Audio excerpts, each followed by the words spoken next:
wassalatu wassalamu ala rasulillah wa ala alihi wa sahbihi wa man tabi'ahum bi ihsan ila yaumil qiyamah. Bapak dan Ibu yang semoga Allah rahmati dan Allah berkahi, alhamdulillah kita bersyukur kepada Allah atas seluruh kenikmatan yang Allah telah limpahkan dan Allah telah berikan kepada kita selaku hamba-Nya. Tidak ada keberuntungan yang paling besar kecuali adalah keberuntungan yang dimiliki oleh seorang muslim ketika dia menghibahkan dirinya beribadah kepada Zat yang Maha Sempurna, Zat yang tidak ada kekurangan pada dirinya Allah Subhanahu wa taala. Karena sesungguhnya inilah yang menjadikan kita akan mendapatkan keridhaan besar dalam kehidupan dunia dan akhirat kita ketika telah mendapatkan kesempurnaan kenikmatan dalam kehidupan kita. Semoga kita senantiasa tidak pernah bosan beribadah kepada Allah setiap waktunya dan setiap saatnya, karena sesungguhnya yang beribadah kepada Allah setiap harinya dan setiap waktunya, maka bayaran dan pahala yang akan dia dapatkan lebih besar dari apa yang dia berikan kepada Allah.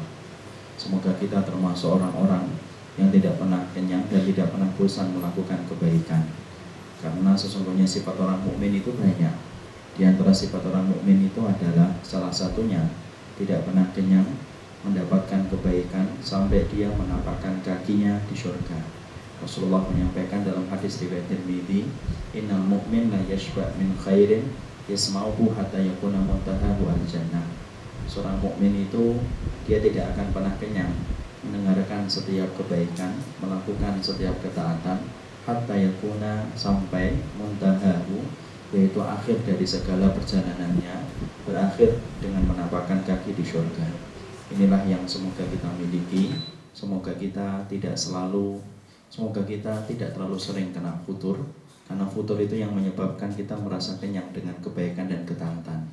Tetapi apabila kita tidak mendapatkan futur, tetapi bertambah iman kita, maka iman itu mengkondisikan kita selalu dalam keadaan lapar dalam tanda petik untuk melakukan kebaikan dan mengerjakan kebaikan.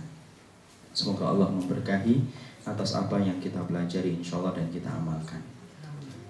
Jamaah yang semoga Allah rahmati dan Allah berkahi, dalam kesempatan hari ini kita akan memetik sirah dari seorang nabi, dari seorang rasul yang penuh dengan kemuliaan dan penuh dengan keutamaan. Karena ketika kita berada pada bulan Dzulhijjah, kita ini sering sekali hari-hari ini membahas tentang amalan-amalan yang hendaknya dikerjakan dan sebaiknya dilakukan ketika di bulan Dzulhijjah, yaitu adalah amalan untuk bertakbir, amalan untuk melaksanakan puasa, amalan untuk melaksanakan kurban.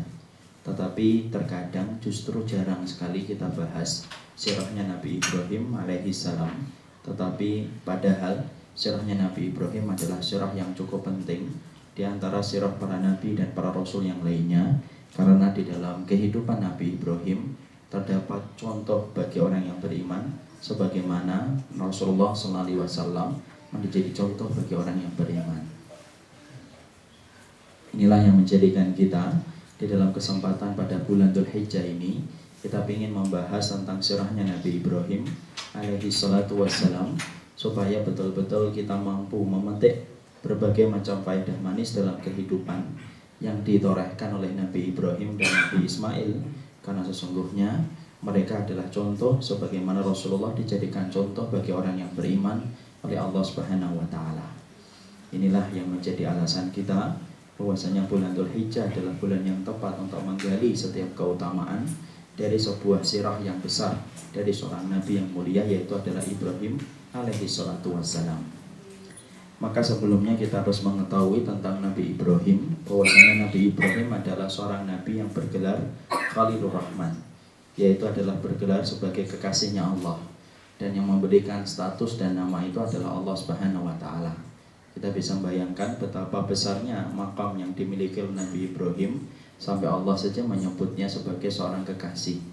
Dan ketika kita mengetahui Allah Dat yang Maha Sempurna dalam nama dan sifatnya, ketika telah mengambil seseorang menjadi kekasihnya, berarti betul-betul sempurna kemuliaan yang dimiliki oleh orang ini, sampai Allah yang bersemayam di atas arsy mengambilnya sebagai kekasihnya. Inilah yang menunjukkan besarnya keutamaan Nabi Ibrahim.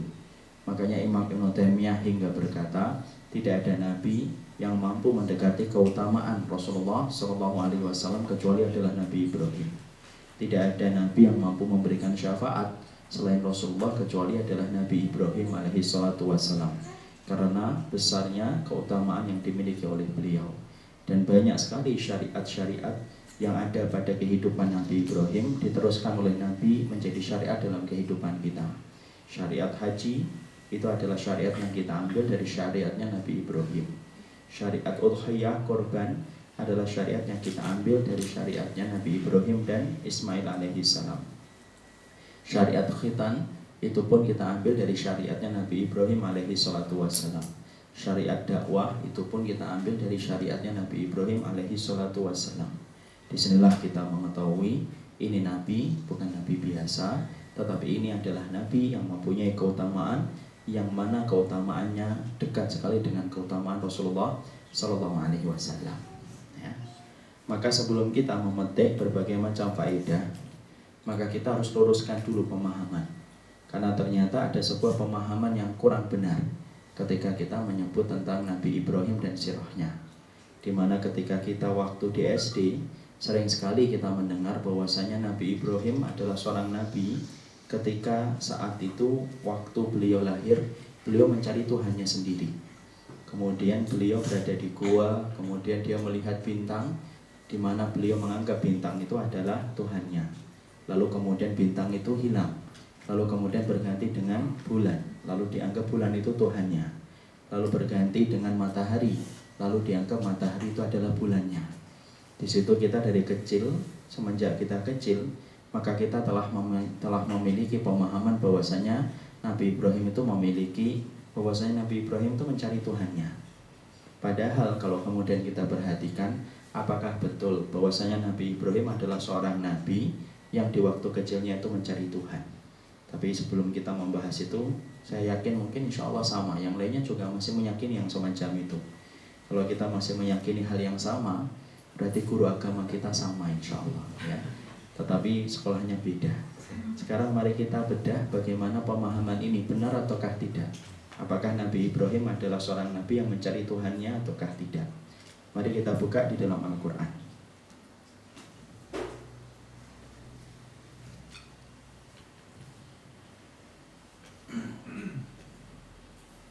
Surat Al-An'am kita baca dari 74 sampai 78.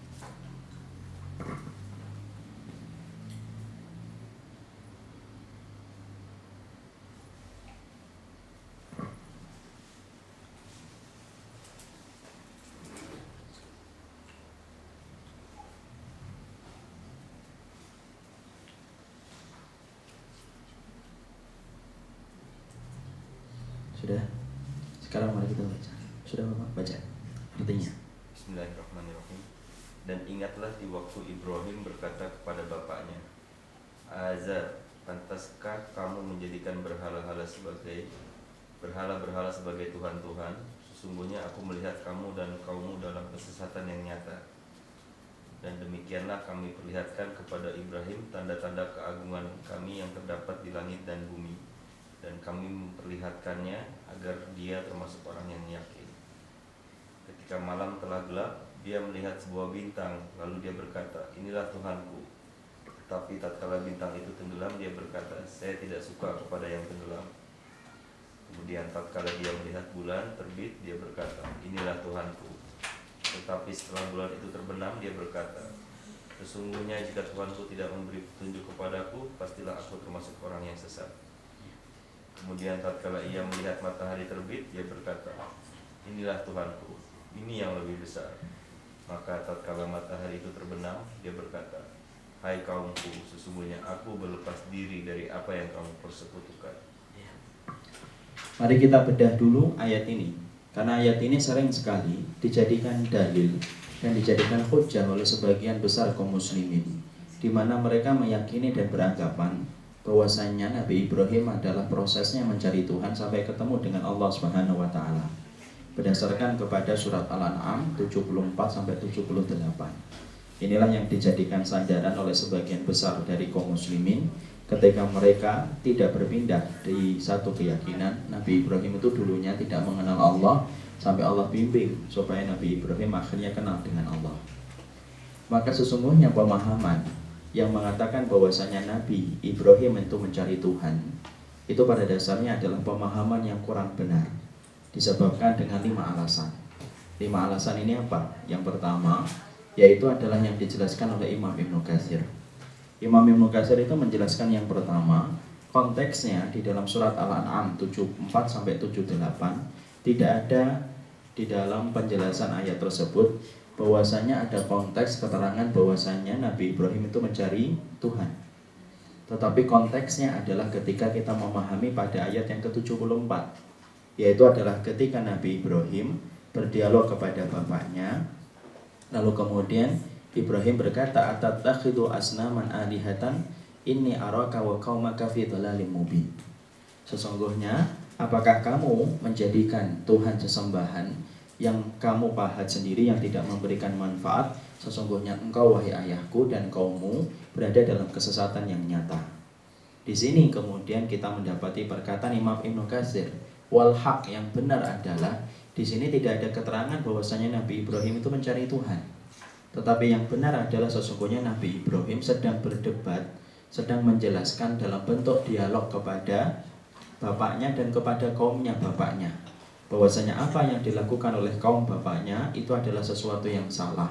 Karena kesyirikan yang merebak pada zaman Nabi Ibrahim adalah kesyirikan ketika mereka menyembah kepada bintang-bintang dan makhluk-makhluk di langit. Jadi kesyirikan pada zaman sebelum Rasulullah itu terbagi menjadi 2, kata Imam Ibnu Katsir. Yang pertama yaitu adalah syirik ketika menjadikan orang solih menjadi Tuhan tandingan selain Allah setelah mereka mati. Inilah syirik yang tersebar pada zamannya Nabi Nuh alaihi salam. Kemudian syirik yang terjadi pada zaman Nabi Ibrahim itu berbeda versinya. Syiriknya adalah bagaimana mereka menjadikan makhluk-makhluk di langit menjadi Tuhan-Tuhan tandingan selain Allah Subhanahu wa taala. Makanya kemudian terjadilah apa yang disampaikan oleh Allah Subhanahu wa taala, bahwasanya di sini Nabi Ibrahim menjelaskan kepada kaumnya dan menjelaskan bagaimana kebatilan kaum mereka ketika kaumnya itu menyembah kepada sesuatu yang sifatnya tidak mempunyai manfaat dan tidak mempunyai kebaikan. Ini yang pertama. Makanya Imam Ibnu Katsir, perhatikan, dikatakan oleh beliau, wal haq anna Ibrahim alaihi salatu wassalam kana fi hadzal maqam munadhiran liqaumihi mubayyinan lahum butlan ma kanu alaihi min ibadatil asnam. Maka kemudian dijelaskan adalah sesungguhnya yang benar itu bukanlah proses Ibrahim ketika beliau mencari Tuhan, tetapi proses yang benar adalah sesungguhnya saat itu Allah menjelaskan dari 74 sampai 78. Maka Imam Ibnu Katsir mengatakan munadhiran liqaumihi mubayyinan libutlanihim. Jadi saat itu Nabi Ibrahim itu sedang menjelaskan kesalahan yang dilakukan oleh kaumnya dan menyampaikan kebatilan yang dilakukan oleh kaum ayahnya. Jadi konteks yang pertama kemudian dikatakan sesungguhnya saat itu tidak ada satupun ayat yang menjelaskan bahwasanya Nabi Ibrahim sedang mencari Tuhan.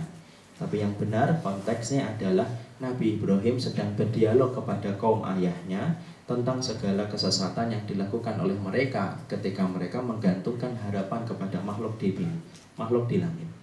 Yang pertama. Yang kedua, alasan yang kemudian disampaikan oleh para ulama, yang kedua adalah Nabi Ibrahim saat itu adalah kemudian sedang berdebat, ditunjukkan dengan akhir pembahasan ayat. Mari kita buka dalam surat Al-An'am 83.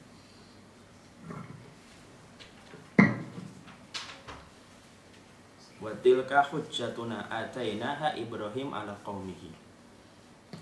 Dibaca. Akhir pada ayat yang ke-83. Akhirnya itulah hujjah, dan itulah hujjah kami yang kami berikan kepada Ibrahim untuk menghadapi kaum. Ya. Yang kedua, para ulama mengatakan akhir dari perjalanan panjang ayat ini ditutup dengan perkataan Allah Subhanahu wa taala, yaitu adalah ketika Allah mengatakan wa tilka hujjatuna atainaha Ibrahim ala qaumihi. Itulah hujjah yang kami berikan kepada Ibrahim untuk menjawab kesyirikan kaumnya. Jadi ketika Nabi Ibrahim mampu menjawab setiap kesesatan yang dilakukan oleh kaumnya, ketika mereka beranggapan bintang, bulan, dan matahari menjadi Tuhan tandingan selain Allah, itu adalah hujah yang disampaikan oleh Allah, diajari oleh Allah kepada Nabi Ibrahim. Dan yang mengajari itu ilmunya adalah Allah. Nabi Ibrahim kemudian berdebat kepada kaumnya, menjelaskan tentang kesalahan yang dilakukan oleh kaumnya ketika kaumnya mereka melakukan kesyirikan kepada seluruh makhluk yang ada di langit. Allah kemudian menutup ayat ini pada surat Al-An'am 83. Itulah hujah kami, kata Allah, itu hujah kami yang kami berikan kepada Ibrahim untuk menjawab kaumnya.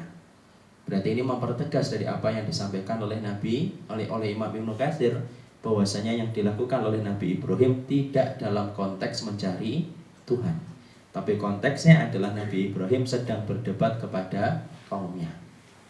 Kemudian yang ketiga, para ulama kemudian mengatakan tidak mungkin orang itu akan mendapatkan Tuhan hanya dengan melihat alam.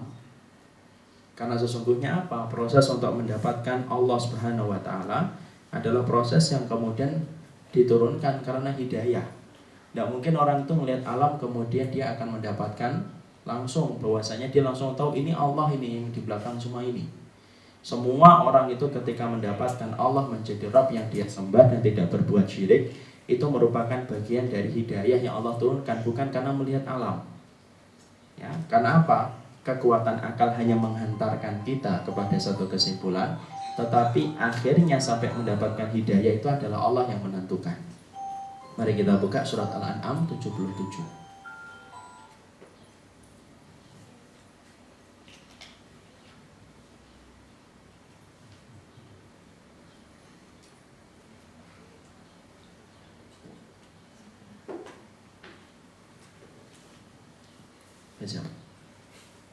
Kemudian tatkala dia melihat bulan terbit, dia berkata, inilah Tuhanku. Tetapi setelah bulan itu terbenam, dia berkata, sesungguhnya jika Tuhanku tidak memberi petunjuk kepadaku, pastilah aku termasuk orang yang sesat. Ya. Maka kemudian Nabi Ibrahim menjawab, qala la illam yahdiyani rabbi la akunanna minal qaumil dhalim.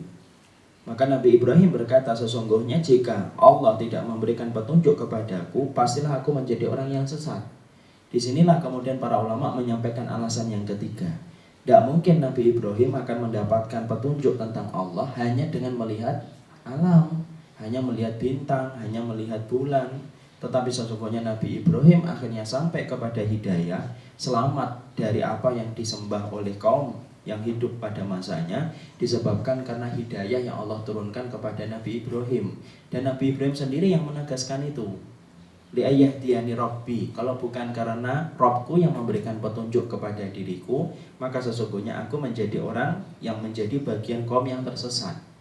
Jadi yang ketiga, sesungguhnya Nabi Ibrahim itu betul-betul, sesungguhnya Nabi Ibrahim itu mampu selamat dari kesyirikan yang dilakukan oleh kaumnya, itu bukan karena apa yang beliau lihat, apa yang beliau perhatikan, tapi sesungguhnya Ibrahim itu betul-betul mendapatkan hidayah, di mana beliau mendapatkan Allah, itu menjadi Rabb yang beliau sembah, selamat dari kesesatan dan kesyirikan kaumnya, yang disebabkan karena petunjuk yang Allah berikan kepadanya.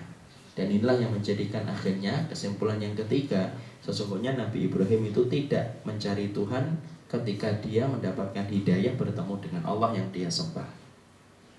Kemudian yang keempat, bahwasanya Nabi Ibrahim menegaskan kembali bahwasanya Nabi Ibrahim itu memang betul-betul telah dibimbing oleh Allah dari kecilnya, sebagaimana Allah telah membimbing Nabi Muhammad.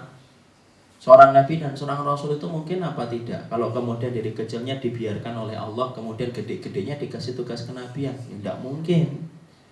Mau kita melihat kisahnya Nabi Isa saja, sudah dipersiapkan Nabi Isa menjadi nabi dari ibunya dulu, sampai kemudian dia lahir, sampai kemudian menjadi seorang nabi.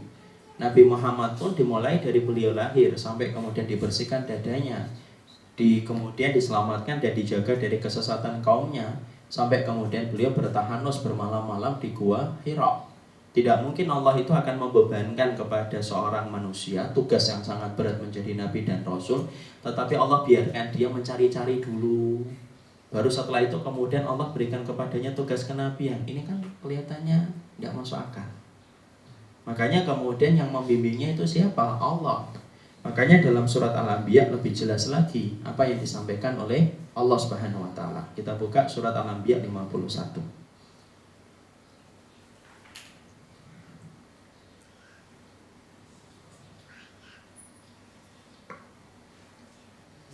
Al-Anbiya 51.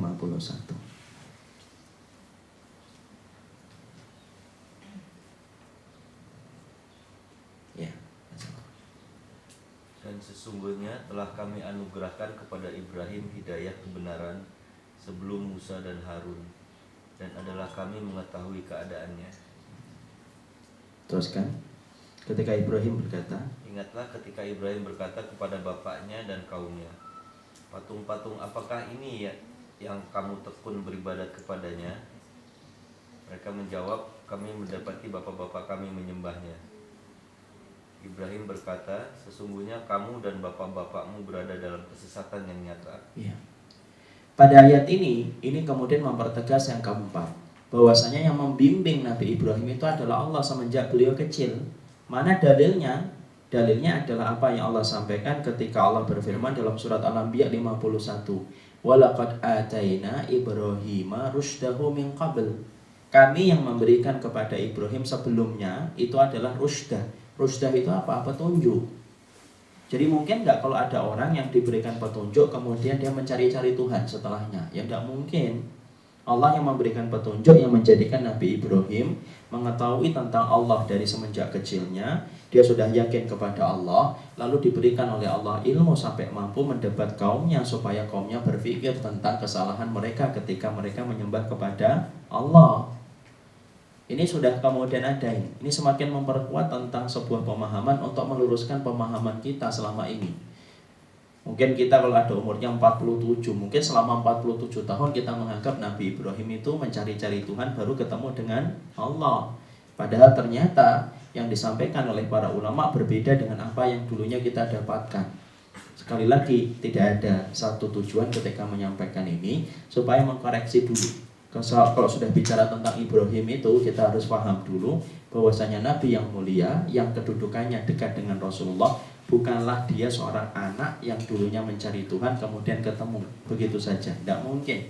Allah tidak mungkin akan menciptakan seorang nabi, memberikan tugas yang begitu berat, lalu Allah biarkan dia meraba-raba, mengira-ngira, lalu kemudian akhirnya dia mendapatkan Tuhan yang dia sembah. Tidak. Allah jelas mengatakan walaqad aitaina Ibrahima rusydahu min qabl. Kami yang memberikan kepada Ibrahim itu petunjuk sebelumnya. Ini dalil yang keempat. Kemudian dalil yang kelima yaitu adalah konteks umum hadisnya Rasulullah. Ketika Nabi bersabda, kullu mauludin yuladu alal fitrah. Sesungguhnya setiap anak yang lahir dilahirkan dalam keadaan fitrah. Dia sudah ngerti Allah itu. Maka kemudian yang menjadikan anak itu rusak fitrahnya itu siapa? Orang tuanya dijadikan Nasara, dijadikan Majusi, dijadikan Yahudi. Jadi fitrahnya Nabi Ibrahim itu sudah ngerti Allah. Semua fitrah anak kayak gitu. Tapi yang menjadikan anak itu rusak fitrahnya adalah orang tuanya. Tapi disitulah kita akhirnya ngerti 5 pandangan inilah yang meyakinkan, menjadikan kita hari ini harus mengerti ternyata ada pendapat yang mengatakan berseberangan dengan apa yang selama ini kita yakini, bahwasanya Nabi Ibrahim bukan mencari Tuhan, tetapi Nabi Ibrahim ketika dia mengatakan tentang bintang, bulan, dan matahari dalam posisi sedang menyampaikan hujjah dan memberikan dialog kepada kaumnya. Karena tidak mungkin bagi seorang nabi kemudian dia mencari-cari sebelumnya baru ketemu tiba-tiba mendapatkan tugas yang berat, yaitu menjadi nabi dan rasul. Tetapi sesungguhnya yang memberikan petunjuk adalah Allah Subhanahu wa taala, dan fitrahnya setiap anak itu fitrahnya dalam keadaan dia fitrah. Fitrahnya itu apa? Ngerti tentang Allah Subhanahu wa taala. Jadi ayat-ayat ini jelas memberikan kepada kita pemahaman untuk mengkoreksi. Jadi saya mungkin tadi berhusnudon, antum-antum tadi sebelum kesini pun masih meyakini bahwasanya Nabi Ibrahim itu mencari Tuhan. Karena mungkin kualitas guru agama kita sama insya Allah. Jadi akhirnya karena banyak hal-hal yang kita dapatkan tapi ternyata kurang benar. Contoh kita mendapati pemahaman sirat itu adalah lebih tajam daripada pedang, dibelah menjadi 7, Masya Allah. Kan sama semuanya itu. Guru agama tahun 70-an, guru agama tahun 80-an, semuanya sama menjelaskan itu. Padahal tidak ada satu keterangan pun yang menjelaskan bahwasanya sirat itu lebih tipis daripada rambut, lebih tajam daripada pedang, dan dibelah menjadi 7. Insya Allah tidak ada. Inilah yang menjadikan kita memahamkan dulu betapa pentingnya bagi kita mengkoreksi mungkin hal-hal yang kemudian sifatnya kurang benar. Bukan berarti kita membatalkan pendapat yang mengatakan bahwasannya Nabi Ibrahim sedang mencari Tuhan, tapi berdasarkan dalil-dalil yang ada, maka sesungguhnya disinilah kita mulai paham dan mulai mengerti sesungguhnya nabimu, sesungguhnya rasulmu yaitu adalah Ibrahim. Maaf, dia bukan mencari Tuhan, tetapi dia sedang menjelaskan kesesatan kaumnya ketika kaumnya menjadikan segala makhluk di langit menjadi sesembahan yang dijadikan tandingan selain Allah Subhanahu wa taala. Kita benarkan di situ dulu. Sekarang baru kita memetik pelajaran apa yang kita ambil dari Nabi Ibrahim. Sekarang mari kita buka surat Al-An'am, surat Maryam.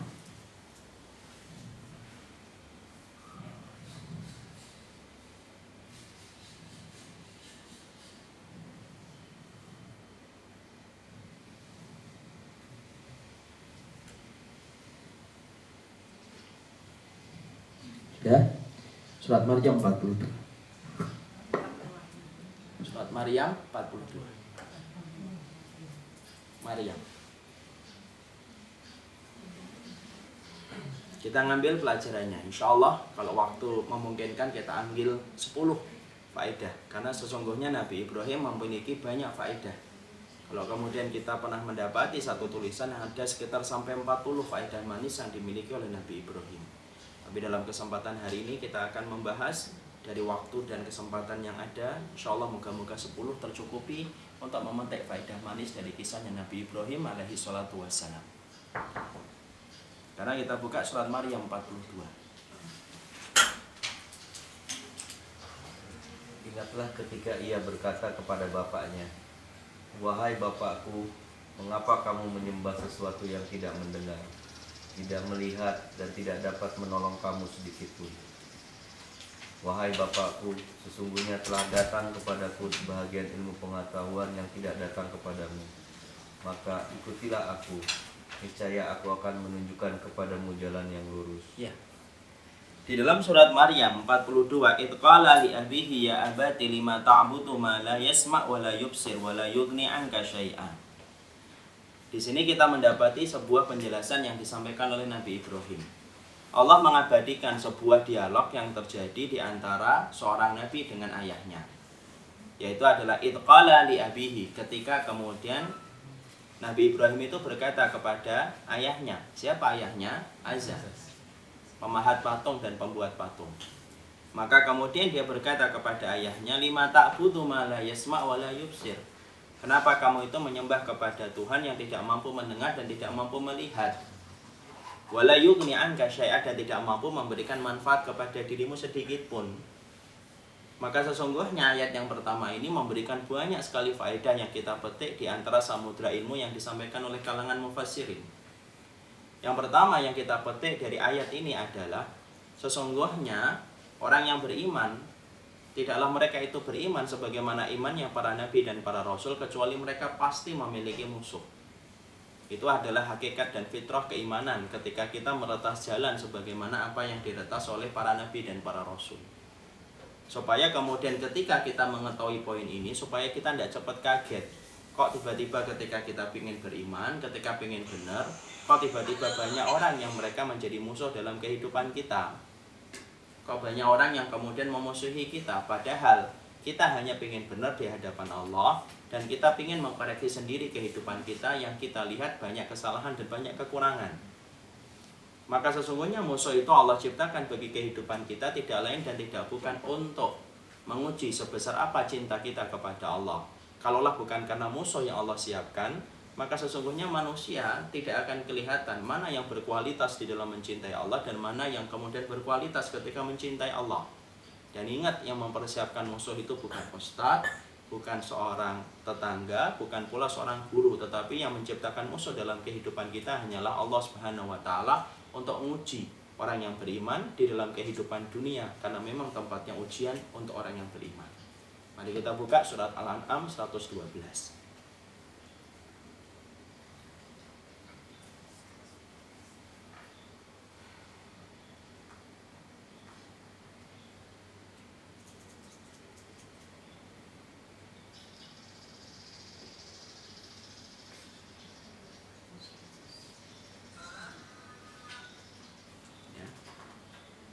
Dan demikianlah kami jadikan bagi tiap-tiap nabi itu musuh, yaitu syaitan-syaitan dari jenis manusia dan jenis jin. Sebahagian mereka membisikkan kepada sebahagian yang lain perkataan-perkataan yang indah-indah untuk menipu. Ya. Di sini kita mendapati bahwasanya Allah yang telah mempersiapkan musuh bagi kehidupan orang yang beriman. Ketika orang yang beriman meretas jalan yang murni sebagaimana yang diretas oleh para nabi dan para rasul. Supaya tidak kaget loh ya, kita belajar ayat ini supaya tidak kaget. Bahwasanya ternyata ada banyak polisi tidur dalam kehidupan kita ketika beriman kepada Allah. Polisi tidur itu maksudnya adalah yang mengganggu kenyamanan kita di dalam hidup dan ibadah kita. Kita kan pengennya kalau ibadah itu kan tenang, ibadah tidak ada yang ganggu, nggak ada yang ngerekecokin, nggak ada yang ngomentarin, pilihan-pilihan kita sendiri, dalil-dalilnya juga kita ambil sendiri. Tapi bukan kayak gitu memang. Kehidupan lembaran orang yang beriman itu tidak pernah sebagaimana yang kita bayangkan. Tetapi justru Allah yang mengatakan di dalam surat Al-An'am 112, wa kadzalika ja'alna likulli nabiyyin aduwwan syayatinal insi wal jinni. Dan kami jadikan bagi setiap para nabi dan orang yang mengikuti para nabi musuh dari kalangan setan dan kalangan manusia. Ya memang baik itu konsekuensinya. Tidak bisa untuk kemudian kita pindahkan ayat ini, kita skip ayat ini ketika kita beriman kepada Allah. Ya tidak bisa. Ini ayat hadir sendiri, merupakan bagian dari ketentuan yang Allah syariatkan kepada kita. Allah sampaikan supaya kita tidak kaget loh, kalau kamu beriman itu ada musuh-musuh yang akan mengitari kehidupan kamu. Makanya kalau kita kembalikan kepada satu riwayat, Rasulullah saja menerangkan orang mukmin itu musuhnya banyak. Makanya dalam sebuah hadis diterangkan innal mu'min baina khamsi syada'id. Orang mukmin itu di antara 5 musuhnya, kata Rasulullah. Yang pertama, mukmin yahsyuduhum. Yang pertama itu mukmin yang hasyad kepada dia. Jadi ternyata kalau ada orang mukmin itu ternyata bukan berarti kita selamat dari orang mukmin. Tidak. Kalau ada orang mukmin yang hasad itu ya dia bisa mendatangkan keburukan bagi kita. Kenapa? Mukminnya hasad. Dan Nabi mengatakan justru yang pertama musuhnya orang yang beriman itu apa? Mukmin yang hasad. Mukmin yahsyuduhum. Orang mukmin tetapi hatinya dan jiwanya itu penuh dengan rasa hasad. Dia benci orang yang beriman. Di situ kita mendapati Masya Allah ya, ternyata belum tentu orang yang kemudian muslim yang menjalankan ibadah bersama, mungkin ketatannya bersama, tetapi mungkin bisa jadi dia mendatangkan keburukan dan tidak pernah mendatangkan keselamatan untuk diri kita. Jangan kaget. Kenapa? Nabimu sudah menjelaskan itu bahwasanya musuh bagi orang yang beriman, penghalangnya itu yang pertama, mukmin yang hasyad. Selesai itu? Belum. Nabi kemudian menjelaskan yang kedua, munafik yubghidhuhum. Yang kedua itu adalah kamu di dalam hidupmu ketika menjadi orang yang beriman, setelah kamu mendapati mukmin yang hasad kepada dirimu, yang kedua kamu akan mendapati munafik yubghidhuhum. Munafik yang membencimu setiap waktu dan setiap saatnya. Ini jelaslah munafik itu. Kenapa? Munafik tidak pernah sama visinya dan misinya di dalam hidup. Kalau visi dan misi orang yang beriman kan kembali kepada Al-Quran dan As-Sunnah sesuai dengan pemahaman para sahabat. Tapi visi dan misinya orang munafik itu apa? Justru berseberangan. Dia ingin menanggalkan Al-Quran, dia ingin menihilkan As-Sunnah dalam kehidupan, dan ingin memandulkan syariat dalam kehidupan. Yang dia akan ketemu.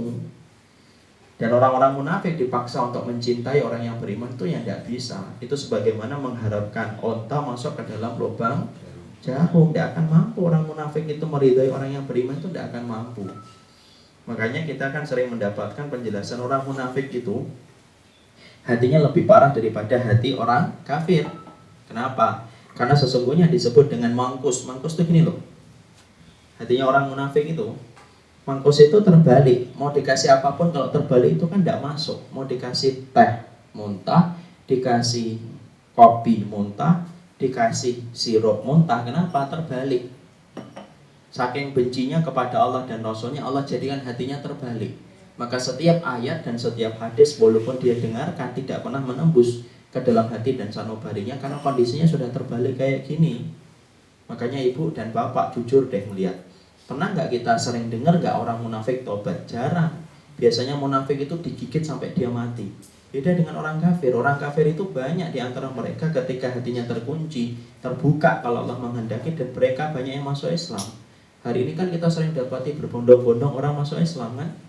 Di Babu Taubah beberapa waktu yang lalu di Bekasi tempat saya tinggal, Ada orang yang masuk Islam hanya alasan yang sederhana, yaitu adalah dia tidur bermimpi, di dalam mimpinya dia disuruh wudhu.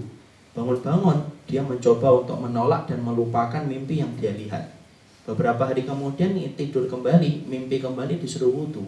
Dia tahu tidak ada satu perbuatan bernama wudhu kecuali itu hanya dimiliki oleh kaum muslimin. Padahal dia guru agama di sekolah internasional, di salah satu di Jakarta, yaitu adalah sekolah Katolik. Guru agamanya. Tapi kemudian akhirnya mimpi itu membuat beliau gelisah, beliau kemudian terusik dengan tidurnya, sampai dia mengatakan, sampai beberapa kali saya mencoba untuk tidak tidur supaya tidak bermimpi kembali, disuruh wudhu. Tapi apalah daya, hidayah itu lebih besar daripada kekuatan hati. Kalau sudah bicara tentang hidayah Allah, semua pun akan menjadi rapuh kalau di hadapan kekuatan Allah. Akhirnya kemudian dia menerima hidayah, masuk Islam. Langsung kemudian beliau masuk Islam dan langsung menyempurnakan dengan hijabnya. Di situ kita mendapati orang-orang yang semisal beliau yang masuk Islam itu banyak. Tapi kalau orang munafik, Masya Allah, orang munafik itu membenci orang yang beriman. Dan kemudian mereka susah untuk bertaubat. Biasanya kalau orang sudah berani mengkritik Al-Quran, berani mengkritik As-Sunnah, sudah itu dia bawa sampai mati. Kita jarang banget mendapatkan orang munafik itu bertaubat, itu jarang banget. Kecuali memang betul-betul atas kehendak dan rahmat dari Allah Subhanahu wa Ta'ala. Tapi orang munafik, mereka itu apa? Mereka itu menjadi musuh orang yang beriman. Kenapa? Musuh orang yang beriman. Pertama itu mukmin yang hasad, yang kedua adalah munafik yang membenci kita. Selesai? Ya belum. Yang ketiga yaitu adalah kufar yuqatilunahum. Yang ketiga itu apa? Orang-orang kafir yang kemudian senantiasa memeranginya. Orang kafir itu datang terus memeranginya, terus tidak pernah berhenti. Siang malam mereka kemudian berupaya bagaimana memadamkan cahaya Allah di atas muka bumi. Kalau ada satu agama yang didolimi, diperangi, dimusuhi sebagaimana Islam, kalau itu bukan Islam, pasti agama itu sudah punah di atas muka bumi. Tapi karena yang didolimi, diperangi, dibenci itu adalah Islam, bukan kita yang menjadikan Islam itu tetap ada, tetapi yang menjadikan Islam itu tetap ada adalah Allah. Wallahu mutimmu nurihi walau karihal kafirun. Allah itu yang menyempurnakan cahayanya, yaitu adalah Islam, walaupun orang-orang kafir itu membencinya. Yang keempat, siapa musuh orang yang beriman? Al-ahwa tunazi'uhum. Hawa nafsu yang senantiasa merongrong jalan ketaatan kita. Kita pengen benar, kemudian hawa nafsu nanti begini loh, nanti begitu. Kita pengen tinggalkan sesuatu, ketika sudah ngerti ilmunya, hawa nafsu memberontak. Dia mengatakan nanti kamu jadinya miskin loh kalau kamu tinggalkan ini. Terus dia bertengger di hati kaum muslimin, untuk di hati supaya kemudian meninggalkan ketaatan. Yang kelima katanya adalah asyayatin tudulihum. Yang kelima itu setan yang menyesatkan dia. Disinilah kita ngerti, itulah musuh. Kenapa? Karena ternyata Nabi Ibrahim pun mendapatkan musuhnya. Di antara musuhnya itu yang nanti kita lihat adalah musuh yang pertama, yaitu adalah bapaknya. Tapi yang jelas kita belajar faedah yang pertama itu apa? Sesungguhnya orang yang beriman itu tidak akan dibiarkan oleh Allah itu gampang. Untuk beriman sampai dia betul-betul diuji oleh Allah, sampai Allah melihat besarnya kesungguhan dia ketika beribadah kepada Allah Subhanahu wa Ta'ala. Makanya Imam Ibnu Hazm sampai berkata, siapapun itu kalau beriman lalu menganggap tidak punya musuh, berarti ada yang salah dengan akalnya. Kenapa? Faqad jana aqluhu, dia telah gila akalnya ketika dia beranggapan iman itu tidak punya musuh yang akan menghalangi dia beriman kepada Allah. Lu main bola aja punya musuh kok. Dan ketika kita ada yang bertanya, Ustadz kenapa sih ada musuhnya? Karena saya pernah ditanya, Ustadz kenapa ada musuhnya? Lu kalau hidup beriman tidak ada musuh itu tidak nikmat. Lu kok bisa Ustadz? Coba aja kita main bola satu lapangan, tidak ada musuh. Kita tok sama bola tok. Kita lari ngeguling itu ya biasa. Tidak ada punya musuh kok. Coba kalau kita punya musuh 11, kemudian ketika bawa bola dia berupaya untuk kemudian menggagalkan bola yang kita bawa, itu nikmatnya ketika ngeguling itu sampai kayak orang gila kan? Sampai nutupin wajah, teriak-teriak. Apalagi ibu-ibu itu ngapain? Kenapa? Akhirnya nikmat. Kenapa? Karena ada musuhnya. Main basket tuh kalau tidak ada musuhnya, ngelempar sekali masuk, 2 kali masuk. Kamu masukin berapa? Masukin 20, Masya Allah. Musuhnya berapa? Tidak ada. Tidak dianggap sama orang. Kamu pantas, tidak ada musuhnya kok. Masukin 20 ke keranjang. Itulah hikmahnya. Ya. Jadi inilah kemudian. Anak kecil fitrahnya tahu. Jadi kalau kemudian dalam kehidupan kita mendapatkan musuh tuh ingat, oh main bola ini nikmatnya di sini nih, dikomentari, di ini, ya sudahlah dinikmatin aja itu. Itu bagian dari kehidupan dan itu tidak lama. Allah cuma nyuruh kita untuk sabar sampai kita mati itu tok. Kalau matinya besok ya sampai mati besok. Kalau kita sabarnya misalkan kita matinya lusa ya sudah sabarnya sampai lusa. Allah tidak pernah mengatakan sabarlah menghadapi mereka kekal selama-lamanya, tidak ada.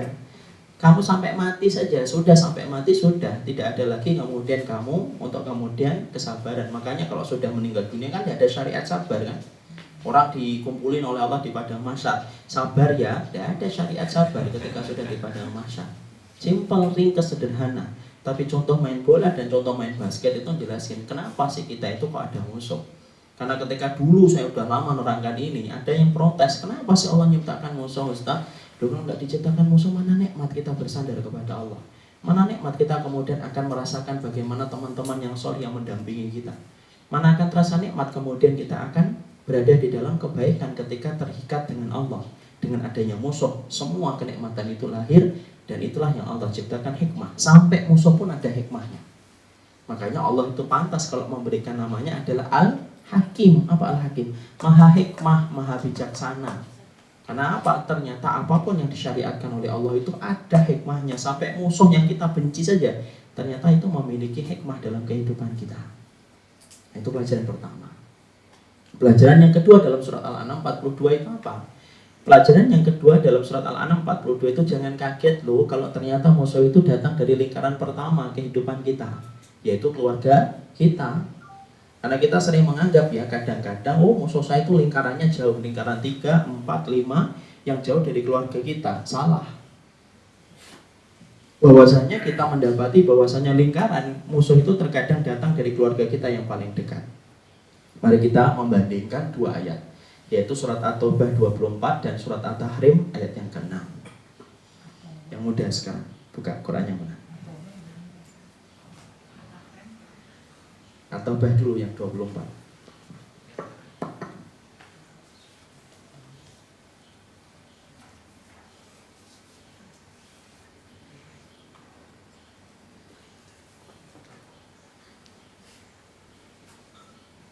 Tunggu.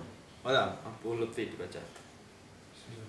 Katakanlah jika bapak-bapak, anak-anak, saudara-saudara, istri-istri, kaum keluargamu, harta kekayaan yang kamu usahakan, perniagaan yang kamu khawatiri kerugiannya, dan tempat tinggal yang kamu sukai adalah lebih kamu cintai dari Allah dan Rasulnya, dan dari berjihad di jalannya, maka tunggulah sampai Allah mendatangkan keputusannya, dan Allah tidak memberi petunjuk kepada orang-orang yang fasik.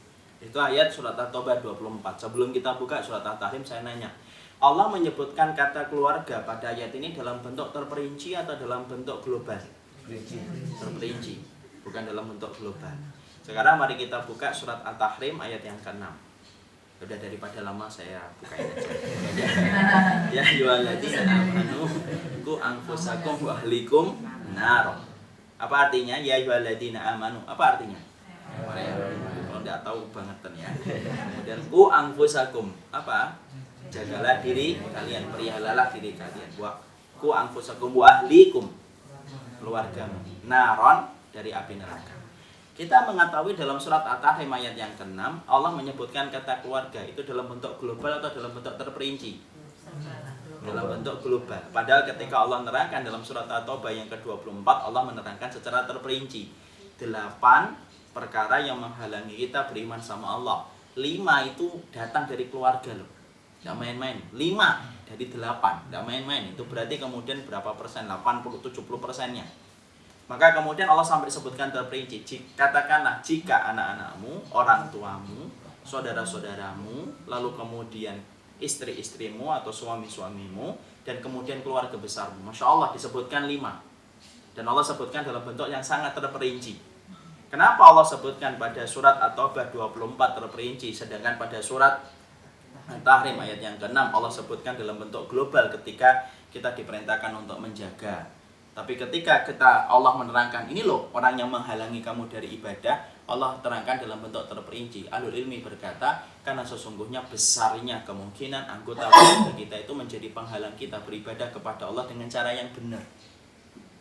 Besar kemungkinan itu. Kenapa Allah sampaikan kayak gini dan Allah abadikan kisah dialognya Nabi Ibrahim kepada bapaknya itu untuk supaya kita jangan kaget yang kedua. Ternyata yang memusuhi kita, menghalangi kita dan akan menyeret kita untuk melaksanakan total ketaatan dan kepatuhan kepada Allah itu jangan kaget kalau itu kita dapatkan dari lingkaran pertama, dari orang yang terkasih dan kita cintai. Ya, makanya kemudian antum melihat bagaimana para nabi ketika mereka mendapati justru musuh-musuh pertama mereka itu keluarga-keluarga mereka. Nabi Ibrahim ayahnya, Nabi Nuh istri dan anaknya, Nabi Lot istrinya, Asia suaminya. Bahkan Rasulullah pun mendapatkan musuhnya itu siapa? Paman-pamannya. Di sini kita mendapat itu, lihat bahwasanya ternyata kamu jangan kaget loh kalau tiba-tiba kamu beribadah, tiba-tiba ketika kita sudah ingin memperbaiki kualitas hidup kita, tiba-tiba kemudian ada yang menjadi musuh melalui wajahnya bapak, melalui wajahnya ibu, melalui wajahnya suami, melalui wajahnya istri, dan melalui wajahnya keluarga besar kita. Kenapa? Jangan kaget, karena itu terjadi kepada setiap para nabi ketika mereka beribadah kepada Allah. Ya, azan itu memahat patung loh. Coba kita bisa bayangkan ya, kalau kita membayangkan ini tidak dalil ya, kita bayangkan betapa perihnya Nabi Ibrahim berbuih-buih menyampaikan kepada kaumnya jangan berbuat syirik. Kemudian kira-kira kaumnya ngomong apa? Lah Ibrahimmu di rumahmu aja banyak patung, banyak ngomong. Itu kan kita bayangkan, kenapa yang namanya kaum sudah membenci itu kan apa aja dijadikan celah, kan sudah membenci kok. Kalau sudah membenci itu Masya Allah, dia lihat kekurangan dikit aja, senengnya luar biasa kan. Dan itu bukan celah, itu gede banget, itu kelihatan loh bapaknya aja mahat patung kok. Kalau kira-kira Nabi Nuh sedang berdakwah, kira-kira kaumnya Nabi Nuh itu ngomong apa? Lah Nuh, kamu itu siang malam ngajakin kita, lu istrimu aja ndak bener kok, anakmu aja ndak bener. Coba kita bayangkan itu. Belum lagi ketika Nabi Nuh pulang, coba kira-kira mungkin nggak istrinya mengatakan, wahai suamiku Nabi Allah, ayo duduk makan. Dia benci sama Nuh kok. Kita bisa bayangkan di luar mendapatkan pertentangan yang luar biasa, di rumahnya ndak mendapatkan surga. Coba beratnya. Dan itu bukan hanya 1 tahun, 2 tahun, 20 tahun loh, 950 tahun. Dari anaknya yang kemudian ini sampai diterangkan, saya pernah baca satu riwayat itu sampai anaknya berumur 800 tahun anaknya. Masya Allah. Kan'an itu. Kalau kemudian Nabi Nuh itu berapa? 1650 tahun. Masya Allah itu. Sabarnya luar biasa itu.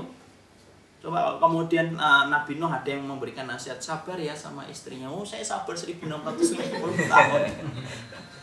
Jadi kita bisa bayangkan betapa beratnya yang dirasakan oleh Nabi Nuh. Belum lagi Rasulullah, belum lagi kemudian yang lainnya. Di situ kita mendapati, Masya Allah loh.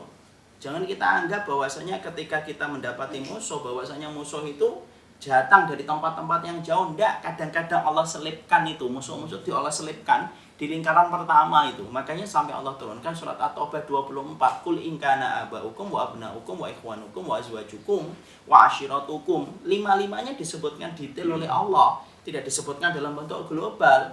Allah bisa saja mengatakan di dalam surat At-Taubah 24, Qul in kana ahlikum. Katakanlah jika keluargamu, hartamu, perniagaan kamu. Allah bisa mengatakan global, tapi Allah tidak mengatakan global. Allah mengatakan terperinci banget tentang anggota keluarga untuk menunjukkan kepada kita sebuah faedah besar, faedah gede. Tuh, kamu harus paham tuh. Kalau kemudian ternyata yang memusuhi kamu ternyata terkadang datang dari lingkaran pertama, anggota keluarga kita. Itu faedah yang kedua yang kita ambil dalam surat Maryam 42 ini. Jadi di sini kita kemudian paham bahwasanya ketika kita mendapati diri kita sudah mulai mengkoreksi sesuai dengan apa yang diridhoi oleh Allah, kadang-kadang musuhnya datang dari keluarga yang terdekat. Ya, tapi disitulah kita kemudian mendapati disuruh untuk sabar. Yang ketiga yang kita dapati apa? Pelajaran dari surat Maryam itu. Yang ketiga yang kita dapati adalah bagaimana Nabi Ibrahim itu berdialog dengan dialog yang baik. Nabi Ibrahim itu kemudian tidak langsung menyesatkan bapaknya, tapi Nabi Ibrahim itu apa? Beliau berdakwah, beliau sampaikan dakwah kepada bapaknya dengan tutur kata yang lembut. Apa yang disampaikan oleh Nabi Ibrahim? Nabi Ibrahim berkata, ya, Ya abati lima ta'budu ma la yasma' wa la yubsir wa la yughni anka syai'ah. Wahai ayahku, kenapa sih kamu harus nyembah kepada Tuhan yang tidak mampu mendengar dan tidak mampu melihat dan tidak mampu memberikan manfaat sedikit pun kepada dirimu? Masya Allah. Di situ kemudian apa? Diajak berpikir dulu. Ayahnya itu diajak berpikir, tidak langsung disalahin. Yang ingin saya sampaikan hari ini adalah kalau kita ingin menyampaikan kalimat kebenaran itu ya dengan cara yang ma'ruf gitu loh. Karena banyak orang yang hari ini menyampaikan kalimat tauhid, kalimat sunnah, tetapi dengan cara yang mungkar. Loh gimana kalimat ma'ruf, kalimat Allah, kalimat langit kok disampaikan dengan cara yang mungkar? Memvonis, menyalahkan dulu, menyesatkan dulu, ataupun kemudian kita sudah menghujatnya dulu. Tidak bisa. Ketika menyampaikan kalimat kebenaran itu, maka sesungguhnya harus dipikul dengan cara yang ma'ruf. Kenapa? Karena kalimat Allah dan kalimat sunnah tidak pernah dipikul dari sesuatu yang najis, yang dibenci oleh Allah dan Rasulnya. Dan termasuk di antara perkara najis itu apa? Ini loh lisan kita yang kemudian menodai kehormatan orang, kemudian kita kemudian membuat sakitnya orang, kemudian dengan atas nama kami menyampaikan yang benar, ya bukan kayak gitu. Kalau menyampaikan kalimat yang ma'ruf, kalimat Allah, kalimat yang ditetapkan di atas arusnya, ya dengan cara yang ma'ruf, bukan dengan cara kalimat-kalimat yang mungkar. Kita menyampaikan kalimat Allah dan kalimat sunnah dengan cara yang ma'ruf saja belum tentu diterima. Kita menyampaikan dengan tutur kata yang lembut, apakah diterima? Belum tentu diterima. Allah yang menyempurnakan nikmat aja tidak selamat dari hujatan kok. Rasulullah yang penuh dengan akhlak aja tidak selamat dari hujatan. Sampai hari ini yang membenci Nabi itu sudah banyak. Masya Allah, apakah kita kemudian akan menyampaikan kalimat kebenaran dengan cara yang mungkar? Yo, jangan menyampaikan dengan yang mungkar toh, kalau memang kamu menyampaikan kalimat yang benar. Makanya kemudian Nabi Ibrahim itu dengan ma'rufnya dia berdakwah kepada bapaknya dan mengajak berpikir. Di sinilah kita paham, dakwah itu ya kayak nanam benih. Ini sering saya sampaikan berkali-kali di banyak kajian. Dakwah itu kayak nanam benih, Pak.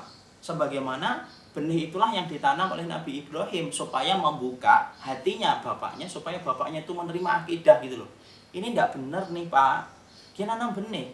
Dan kita harus paham, kenapa saya katakan dakwah itu menanam benih? Karena bisa jadi kita berdakwah, kita nanam benih, ada yang langsung merespon apa yang kita sampaikan, ada yang lama meresponnya sampai kita mati baru direspon apa yang kita sampaikan.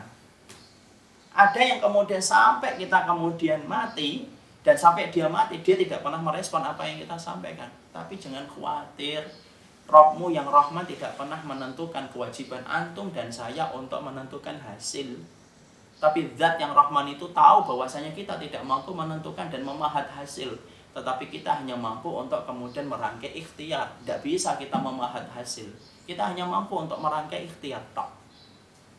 Ya. Di situ kita paham kayak benih.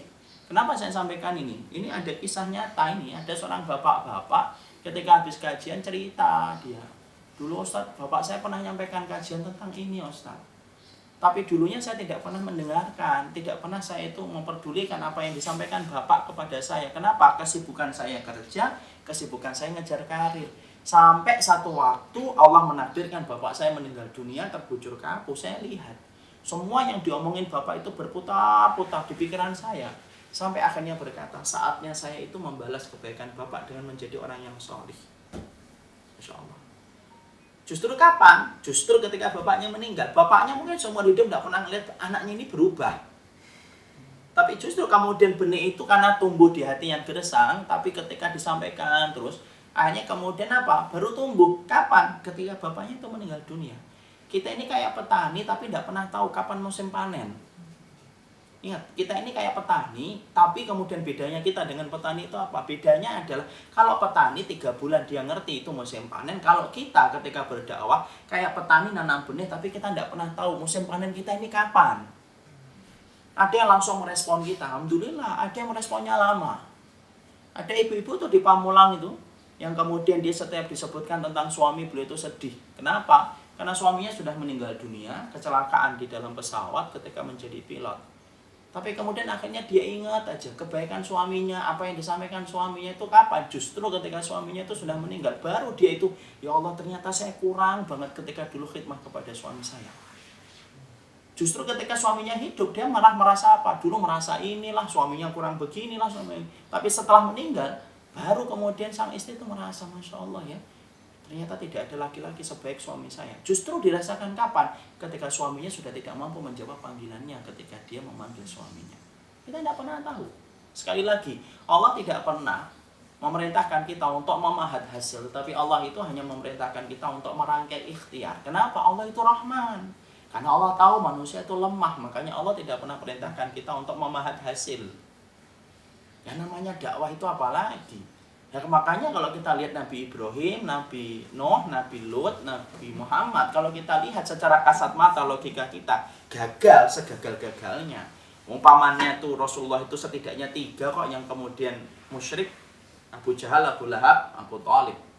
Nabi Nuh dan anaknya Kan'an itu ya tenggelam kok. Nabi Lut kemudian istrinya itu kena batu, dan kemudian Azar pun tidak beriman sampai meninggal dunia. Di situ kita paham, kalau menurut kita gagal, tapi kalau dalam kamus di hadapan Allah, kalau di hadapan Allah tidak ada kamus gagal. Semua orang itu menang kok. Semua orang itu menang selama dia ikhlas dan mengikuti dalil. Makanya Masya Allah di situ pelajaran ketiga dalam surat Al-An'am itu apa? Di situ kita melihat bahwasanya dakwah itu kayak nanam benih. Kita ini persis kayak petani. Cuma bedanya apa? Petani tahu kapan hasilnya, kapan masa panennya, walaupun dia tidak tahu loh apakah panen atau tidak, tapi dia ngerti masa panen itu kapan. Kalau kita itu kayak petani tapi kemudian tidak pernah tahu panennya itu kapan. Jadi bisa jadi ketika bapak dan ibu nanam itu nyampaikan ke anak-anaknya, mungkin anak-anaknya hari ini tidak terima atau dibilang bapak itu cerewet, ibu itu cerewet, sok ngatur, sok ngurusin, tidak pernah capek ngurusin saya. Mungkin sekarang mereka ngomong kayak gitu, tapi bisa jadi ketika ibunya sudah meninggal baru dia sadar. Makanya di situ indahnya bagi kita. Itulah indahnya ketika kita ini betapa beruntungnya memiliki Allah, di mana Allah itu tidak pernah menyia-nyiakan amal kita walaupun hanya satu kata yang kita ucapkan untuk mewujudkan kebaikan. Hanya untuk mewujudkan satu kebaikan pun dicatat oleh Allah. Itulah indahnya kita memiliki Allah. Tidak ada keberuntungan yang paling besar kecuali yang dimiliki oleh seorang muslim ketika dia memiliki Allah. Sampai satu ucapan, satu kata pun akan dicatat oleh Allah menjadi kebaikan. Dan tidak pernah Allah sia-siakan walaupun hasilnya mentok di hadapan mata manusia. Tapi tidak pernah mentok di hadapan Allah. Nah, jadi pelajaran yang keberapa itu? Yang keempat gitu ya. Sekarang pelajaran yang kelima itu apa? Ya. Pelajaran yang kelima yang kemudian kita dapatin di situ adalah hidayah itu yang menggenggam adalah Allah. Kenapa kita belajar itu ya tadi? Karena apa? Azar itu tidak kunjung beriman. Sampai kemudian Azar itu mendapati dalam kehidupan Azar itu apa? Yaitu adalah Azar. Kemudian ternyata tidak kemudian beriman. Dia tetap mempertahankan apa yang dia yakini sampai dia mati. Nah di situ kita paham, Masya Allah. Ternyata kemudian Azar itu menjadi bukti bagi kita bahwasanya seorang Khalilur Rahman aja tidak mampu untuk membuka pintu hidayah kalau Allah tidak menghendaki. Nah kalau Khalilur Rahman, kekasihnya Allah, yang memberikan kepadanya rusdah itu tapi apa? Petunjuk. Yang mengajari Ibrahim untuk mendebat kaumnya itu Allah loh. Gak main-main loh, bukan syekh loh. Bukan masyayikh. Langsung yang ngajarin itu Allah. Ya. Walaqad ataina Ibrahima rusydahu. Coba, kami yang memberikan petunjuk kepada Ibrahim itu petunjuk untuk kemudian menjawab kaumnya. Wa tilka hujjatuna, itulah hujjah kami ataina yang kami berikan kepada Ibrahim. Loh ternyata Nabi Ibrahim mau memberikan debat kepada kaumnya yang ngajarin Allah. Langsung Allah yang ngajarin ini debat kaumnya. Tadi kita kan belajar kan di awal-awal. Yang mengajari Nabi Ibrahim mampu debat kaumnya itu Allah langsung. Dan Allah tadi terangkan dalam surat Al-Anbiya, Allah yang ngajarin langsung Ibrahim ketika mendebat kaumnya. Itu pun tidak mampu untuk kemudian membuka hati ayahnya, apalagi kita. Kita juga nggak akan mampu untuk kemudian menentukan hasil di dalam masalah hidayah. Dan ingat loh, Nabi Ibrahim itu sampai beliau itu lama tidak kunjung mendapatkan orang itu beriman. Makanya sampai beliau itu dilemparkan ke kobaran api. Maka sesungguhnya yang kita dapatkan ketika beliau dilemparkan itu tidak ada satupun muridnya itu yang kemudian membela kehormatan Nabi Ibrahim. Kenapa? Tidak ada yang belum beriman saat itu. Beda kan kalau kemudian Rasulullah kan ada sahabat-sahabatnya. Rasul itu ada sahabat-sahabatnya, tapi kemudian Nabi Ibrahim ketika kita perhatikan, ubnu lahu baitan fa'alquhu fil jahim. Maka ketika kaum itu sudah geram banget, benci banget sama Nabi Ibrahim, sampai mereka mengatakan, buatkan rumah itu yang kemudian terbuat dari batu, terbuat dari kayu-kayu bakar itu. Jadi dulu kalau kita bayangin bahwasanya yang membakar Nabi Ibrahim itu kayunya cuma segini kayak kita bakar kompor kayu itu. Enggak, itu tinggi banget. Sampai-sampai dalam Imam Ibnu Katsir itu diterangkan sampai kalau ada burung yang lewat kena asapnya itu mati langsung. Tidak ada satupun kemudian mereka berkata apa? Fa'alquhu fil jahim. Nanti kalau sudah jadi kobaran api itu lemparkan dia. Tidak ada itu kemudian saat itu muridnya itu yang kemudian beriman. Belum ada saat itu. Di situ kita mendapati, Masya Allah, yang menjadikan seseorang mendapatkan hidayah itu bukan fulan, bukan fulanah, tapi yang menjadikan seseorang itu mendapatkan hidayah itu adalah Allah semata. Kita hanya bisa kemudian merangkai ikhtiar, mengetok pintu langit supaya Allah memberikan hidayah kepada orang yang kita cintai. Selebihnya Allah yang menentukan. Allah yang menentukan, bukan kita yang menentukan. Ya, supaya kita jangan cepat merasa gagal. Waduh, gagal saya.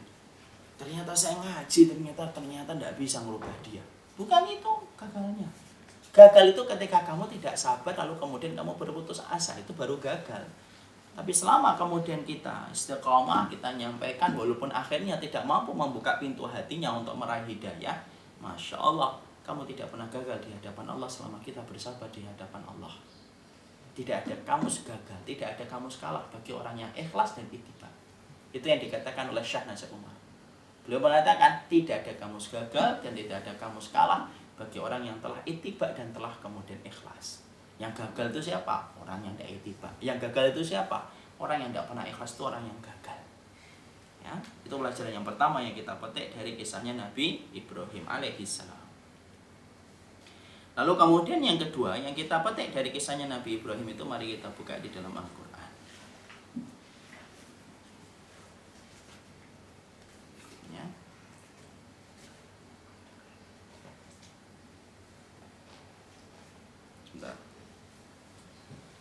Mari kita buka surat Al-Baqarah 127.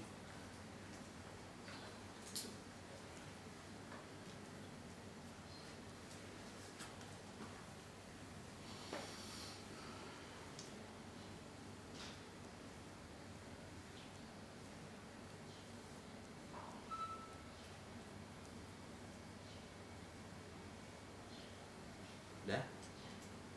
Baca Abu Lutfi. Dan ingatlah ketika Ibrahim meninggikan membina dasar-dasar Baitullah bersama Ismail seraya berdoa, ya Tuhan kami, terimalah daripada kami amalan kami. Sesungguhnya Engkaulah yang Maha mendengar lagi Maha mengetahui. Ya.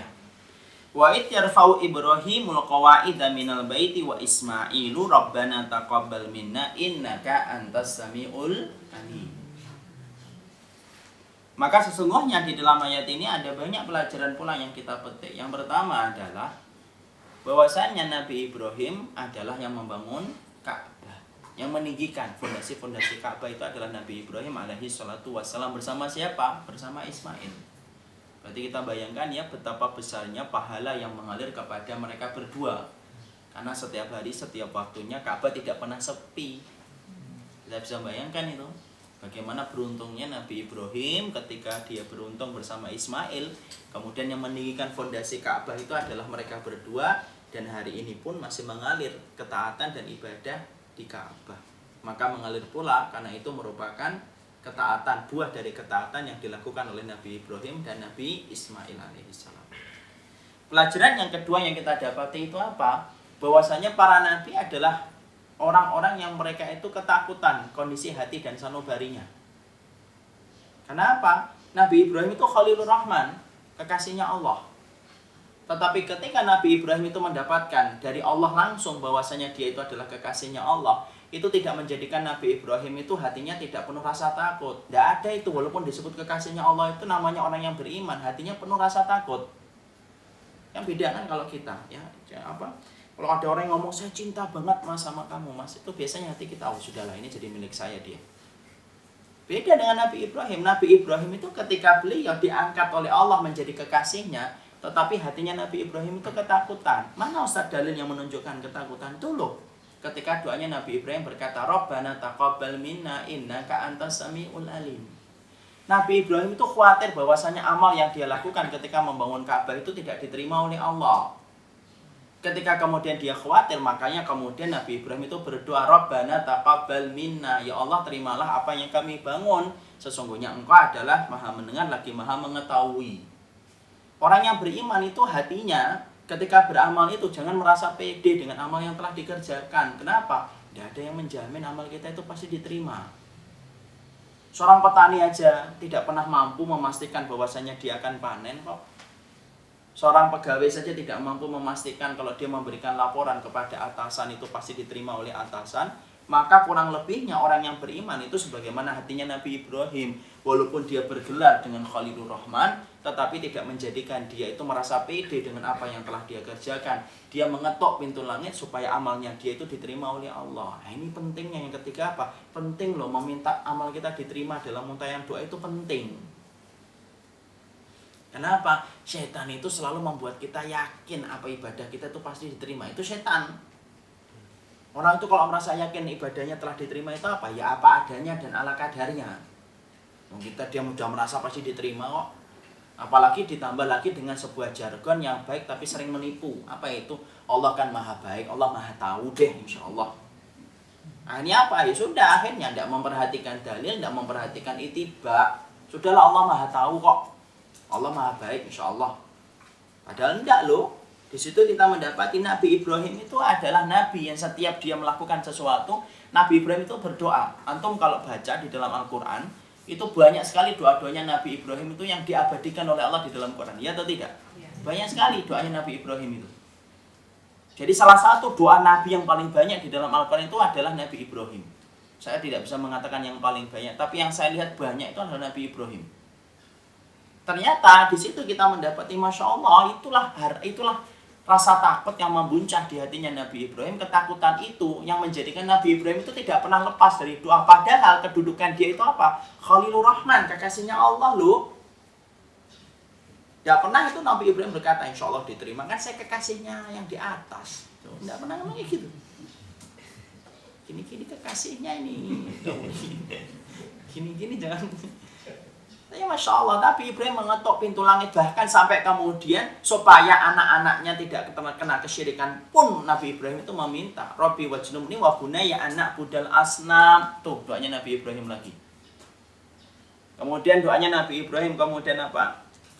Yang lainnya. Rata-rata itu kemudian doanya Nabi Ibrahim untuk menunjukkan bahwasannya orang yang beriman itu selalu terikat dengan doa. Kenapa? Kita lemah kok. Makanya di dalam sebuah hadis qudsi Allah mengatakan sesungguhnya manusia itu apa? Kullukum arun, kalian itu semuanya telanjang kecuali orang yang aku berikan pakaian. Kullukum dhalun, kalian itu semuanya itu tersesat kecuali aku yang berikan petunjuk. Kullukum ja'iun, kata Allah, kalian itu semuanya lapar kecuali aku yang berikan makanan kepada kalian. Loh, kalau kita lapar kata Allah, kita telanjang menurut Allah dan kita dalam keadaan tersesat menurut Allah, loh, kalau bukan kita merangkai doa terus dengan apa Allah akan memberikan kekuatan kepada kita? Ya? Jadi Masya Allah, hati yang takut akan meminta kepada Allah. Makanya kalau kita beribadah, jangan pernah putus untuk meminta supaya ibadah kita itu diterima oleh Allah. Kenapa? Nutrisi amal itu adalah doa kita. Makanya antum jangan heran kan kalau kita mendapati keterangan dari Imam Ibnu Rajab. Imam Ibnu Rajab itu apa? Imam Ibnu Rajab itu mengatakan bahwasanya para sahabat itu kalau habis Ramadan, itu kan amalan satu, habis Ramadan.